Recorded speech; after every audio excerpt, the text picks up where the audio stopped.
Құрметті оқушылар, бүгінгі сабағымыздың тақырыбы үстеу болды, иә? Енді осы бүгінгі сабағымызға ұлттық құндылықты қатыстырып, біз бүгін қазақтың ұлттық ойындарымен жалғастырамыз, иә балалар? Біз қандай қазақтың ұлттық ойындарын білеміз? Алу, асық ату, арқан тарту, тамаша, тағы жамбыл, қыз қуу керемет. Балалар, соның ішінде біз бүгін теңге алу ойынын ойнаймыз, тамаша. Иә, балалар? Онда біз міне ойынның шарты бар шығады, иә?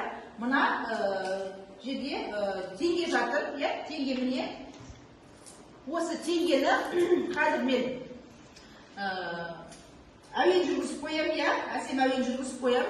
Сонда әуен жүріп тұрғанда біз теңгені айнала жүгіреміз. Әуен тоқтаған кезде істейміз, теңгені алуымыз керек, иә? Балалар, теңге алмай қалған оқушыға біздің бүгінгі сабағымыздың тақырыбына байланысты сұрақтар болады. Жақсы ма, балалар? Ойынның шарты түсінікті ма? Тамаша, керемет. Ортаға теңгені тастаймыз. Екі оқушы шыға қойыңыздар. Кім шығады? Динара мен Жамбыл шықсын. Мен сіздерге әсем әуен жіберем.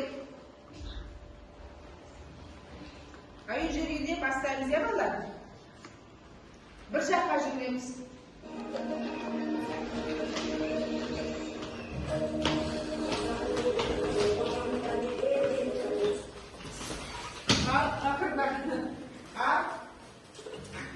Бізде кім жеңіске жетті? Жамбыл жеңіске жетті, иә?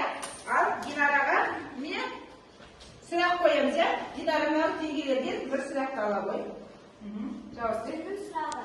Үстеудің сұрақтары қашан, қалай, қайда? Дұрыс па балалар? Керемет. Қошемет дейміз. Жақсы, жарайсың.